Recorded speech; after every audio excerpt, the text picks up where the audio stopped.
Terima kasih sudah mengklik video ini. Sebelum memulai video ini jangan lupa like dan klik tombol subscribe. Dan juga nyalain loncengnya agar kalian nggak ketinggalan update terbaru dari Novel Art. Jangan lupa juga share ke teman kalian, agar teman kalian gak bosen di saat karantina. Dan semoga wabah ini cepat berlalu. Amin. Selamat menonton.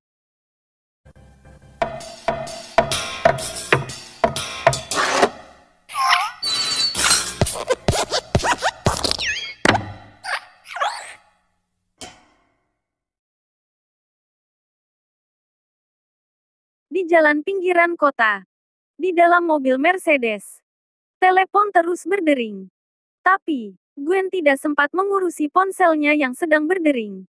Karena dia terlalu kaget dan menyebabkan dia menjadi bengong. Dari tadi ponselnya sudah terjatuh, dan dia hanya bisa membelalakan mata dengan ketakutan melihat medan perang yang ada di luar mobil. Sejak The Sands mulai menyerang, situasi menjadi sangat kacau. Gwen sama sekali tidak bisa melihat bayangan Brian yang terjebak di dalam kerumunan itu. Tapi, dari pengepungan yang tampaknya tidak bisa ditembus ini, setiap saat ada orang yang dihempaskan keluar.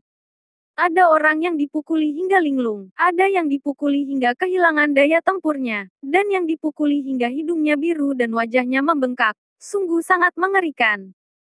Tidak sampai 3 menit, anggota The Sands hanya tersisa setengah. Hal ini membuat semua anggota The Sands sangat terkejut, dan Rio adalah orang yang pandai membaca situasi. Ketika dia melihat situasinya tidak benar, dia langsung ingin kabur. Tapi Drian sudah bersemangat, seperti serigala memasuki kawanan domba, membuat gerakan yang sama secara silih berganti. Kemanapun dia pergi, dia menyapu bersihkan orang-orang bagikan angin menyapu dedaunan. Tidak ada yang bisa melihat dengan jelas kecepatan serangannya. Sebelum sempat merespon, sudah jatuh ke tanah dan tidak bisa bergerak.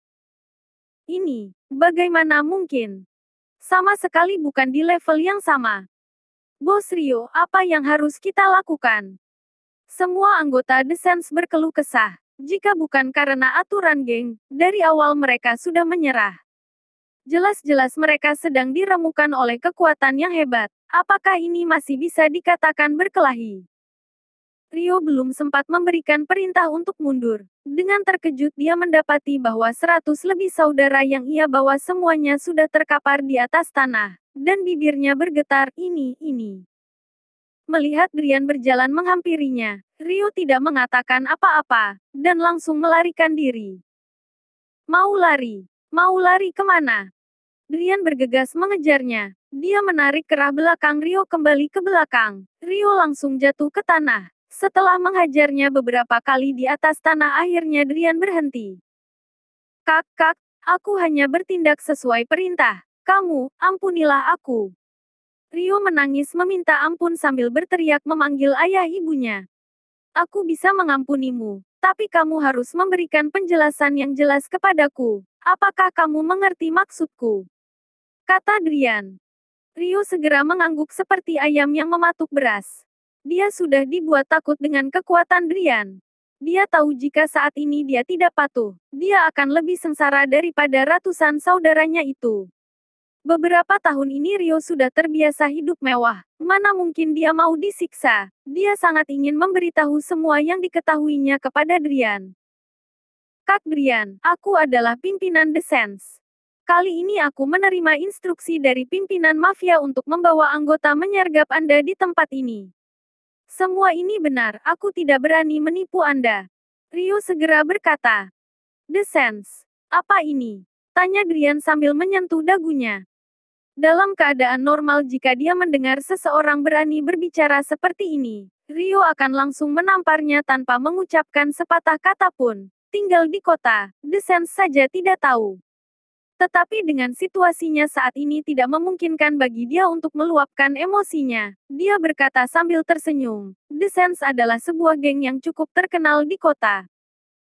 Jika dibandingkan dengan geng Buzat, siapa yang lebih hebat? Banding Drian. Geng Buzat, baik dalam peringkat di dunia mafia, atau dalam peringkat 4 Ministry 8 Commander. Geng Buzat lebih rendah satu level dari The Sands, dan sama sekali tidak pantas untuk dibandingkan dengan The Sands kami. Rio berkata dengan tidak senang. 4 Ministry 8 Commander. Ini bukan pertama kalinya Drian mendengar istilah itu, jadi dia berkata dengan penuh ketertarikan. Kelihatannya desain sekalian adalah salah satu dari 4 ministry. Benar, Rio mengangguk bangga. Desain sekalian adalah bagian dari 4 ministry 8 Commander, jadi bisa dikatakan operasi ini adalah tugas yang diberikan kepadamu oleh King of Underworld Chandra. Drian melanjutkan bertanya. Benar, Kakak Drian, aku hanyalah bawahan, aku harus mematuhi perintah. Semoga kamu bisa berbesar hati, dan tidak mempermasalahkan hal ini denganku. Kata Rio dengan suara keras. Drian berkata dengan santai. Boleh jika kamu tidak ingin aku mempermasalahkan hal ini, asalkan kamu memberitahukan apa perintah yang diberikan oleh Chandra. Ini. Rio sedikit serba salah.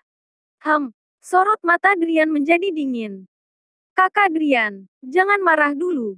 Saat melihat Drian yang akan murka, Rio sangat ketakutan. Dia bergegas menjelaskan kepadanya. Bukannya aku tidak ingin mengatakannya, tapi aku takut kalau aku mengatakannya, Anda akan marah kepadaku. Drian menatapnya tanpa berkedip. Pada akhirnya, di bawah tatapan mata Drian, Rio mengaku kalah lalu dengan bersusah payah dia berkata. Chandra berkata, katanya. Di jalan pinggiran kota cegat sebuah mobil Mercedes-Benz hitam yang keluar dari TF Group, buhu pria dan wanita yang ada di dalam mobil, tidak boleh ada yang tersisa. Setelah mengatakannya, Rio menutup kedua matanya dengan pasrah. Dia tidak percaya Drian tidak akan marah setelah mendengar ucapannya ini. Di luar dugaan Rio, Drian tidak hanya tidak marah, dia bahkan mengangguk dengan tenang, aku sudah mengerti. Pada saat ini, belasan mobil tiba pada waktu yang bersamaan. Dari belasan mobil itu keluar pria kekar yang berjas hitam. Semua yang turun dari dalam mobil adalah orang-orang yang dikenalnya. Kakak ipar. Syukurlah, kakak ipar baik-baik saja. Tom dan Tony, petugas keamanan kediaman keluarga Jaya dan perusahaan telah tiba. Kenapa kalian datang kemari? Drian sangat terkejut. Tom berkata, kakak ipar mengalami hal semacam ini, tentu saja kita harus datang. Benar. Aku ingin lihat siapa yang berani menyentuh kakak ipar kita. Para petugas keamanan itu berkata satu persatu. Tony berdeham dan berkata, sepertinya, musuh sudah kakak ipar beresakan sendirian. Sekelompok petugas keamanan itu baru sadar, mereka melihat sekeliling. Setelah mereka melihat anggota Descent yang terkapar di atas tanah, perlahan raut wajah mereka linglung. Saat ini, anggota Descent yang sebelumnya dihempaskan oleh Drian satu persatu mulai berdiri, orang-orang yang kaki dan tangannya terkilir ingin memulihkan tulang mereka yang bergeser. Kejadian ini langsung membuat para petugas keamanan melongo. Mereka masih berani berdiri. Apakah mereka masih ingin bertarung? Mulai duluan akan lebih menguntungkan. Teman-teman, hajar mereka. Para petugas keamanan langsung berubah menjadi ganas, mereka bahkan sama sekali tidak memberikan kesempatan kepada Descent untuk menjelaskan. Anggota Descent yang sudah bangkit dan yang akan bangkit kembali dihajar habis-habisan. Kakak ampun. Jangan pukul lagi. Kami sudah menyerah. Seluruh anggota Descent ingin menangis tapi tidak ada air mata yang keluar. Bahkan Rio juga tidak dapat menghindar, dia dihajar Tom dan Tony hingga hampir muntah darah. Sirene berbunyi, mobil polisi tiba, dan lebih dari 30 mobil polisi mengepung jalan utama pinggiran kota. Melihat situasi para petugas keamanan menyengat segera berhenti, gerakan yang satu lebih cepat dari yang lain. Polisi yang duduk di mobil polisi juga tidak bisa berkata-kata. Apakah para petugas keamanan ini mengira mereka tidak melihatnya? Tapi, karena yang dihajar adalah Descent yang terkenal jahat, ditambah para petugas keamanan itu melakukannya demi membantu Drian, pihak polisi tidak mengatakan apa-apa, dan menahan satu persatu anggota Descent yang sudah kehabisan tenaga untuk bergerak. Mari mengenyiritkan dahinya dan berjalan menghampiri Drian dengan tatapan serius. Drian berkata dengan heboh, wow, kenapa kamu melihatku seperti itu? Aku dengar kamu dikepung oleh ratusan orang. Aku masih berpikir ingin datang untuk mengangkat mayatmu. Melihat situasi saat ini, kelihatannya sudah tidak perlu lagi. Kata Mari berkata dengan santai. Wajah Drian menggelap. Berapa nomor telepon pengaduan terhadap polisi? Sikap polisi wanita ini memiliki tidak baik. Aku ingin mengadu. Mari sudut mulutnya menunjukkan sedikit lengkungan, lalu dia berbalik dan pergi. Setelah itu, tim pengawal keluarga Yuzi dan pengawal pribadi Mega, Paman Lin juga tiba. Setelah Drian mengucapkan terima kasih kepada mereka satu persatu, dia kembali ke perusahaan besar Jaya. Perihal Drian seorang diri melawan ratusan orang di jalan pinggiran kota, dikarenakan berbagai alasan, tidak tersebar luas, hanya diketahui oleh beberapa orang. Tapi perihal dia berhasil menagih hutang 60 miliar rupiah dari TF Group, tersebar di seluruh perusahaan. Setiap karyawan sedang membahas masalah ini. Sebelumnya saat Drian tiba-tiba dipromosikan menjadi manajer Departemen Keuangan, banyak orang mempertanyakan apakah dia memiliki kemampuan ini. Tapi baru hari kedua Drian menjabat, dia sudah menyelesaikan masalah yang paling memusingkan di perusahaan belakangan ini, dan dalam sekejap dia telah mendapatkan kepercayaan. Drian, untung ada kamu yang mengatasi hal ini. Andre datang langsung ke Departemen Keuangan, dan memuji Drian di hadapan semua orang. Ini sudah merupakan tugasku, kata Drian merendah. Andre mengangguk sambil tersenyum, dan kemudian dia menatap Stella, Direktur Bay. Drian telah memberikan kontribusi yang besar kepada perusahaan, seharusnya ada bonus kan? CEO, bonus pasti ada. Nominal bonusnya untuk sementara ditetapkan 1 miliar. Menurut Anda bagaimana? Tanya Stella.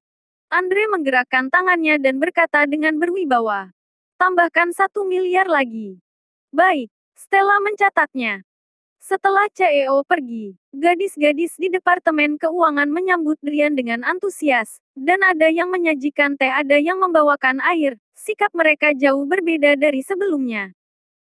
Sepanjang hari Drian sangat menikmati perasaan ini. Dia berjalan keluar dari Departemen Keuangan sambil bersenandung. Dia bersiap untuk pulang kerja. Yo, kamu belum mati. Saat itu, suara yang familiar itu terdengar dari tempat yang tidak jauh. Drian tidak harus perlu menoleh ke belakang untuk mengetahui siapa orang itu. Dia berkata sambil mencibitkan bibirnya. Jika aku mati, bukankah kamu akan menjadi janda yang belum menikah? Drian, siapa yang kamu katakan janda? Sena langsung menjadi marah. Awalnya dia sangat mengkhawatirkan Drian, tapi tidak tahu mengapa ketika dia melihat orang ini masih muncul di perusahaan dalam keadaan sehat dan bersemangat. Kekhawatiran yang dia rasakan sebelumnya langsung menghilang tanpa jejak, dan dia melupakan secara total apa yang ingin dia katakan sebelumnya.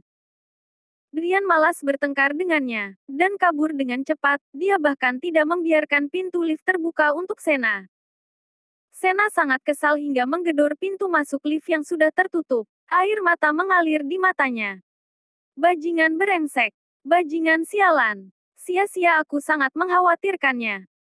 Saat berjalan di lobi, Drian mengirim pesan ke laba-laba merah. Apakah kamu sudah menemukan alamatnya? Laba-laba merah dengan cepat mengirim serangkaian pesan. Setelah itu, dia mengirim satu pesan lagi. Jika bertindak pada saat ini, kamu akan menjadi tersangka pertama. Apakah kamu tidak berencana untuk menunggu lebih lama lagi? Bahkan jika aku adalah tersangka pertama, mengingat situasi kota saat ini, Andre akan melindungiku mati-matian dan Biro Keamanan juga tidak akan duduk diam.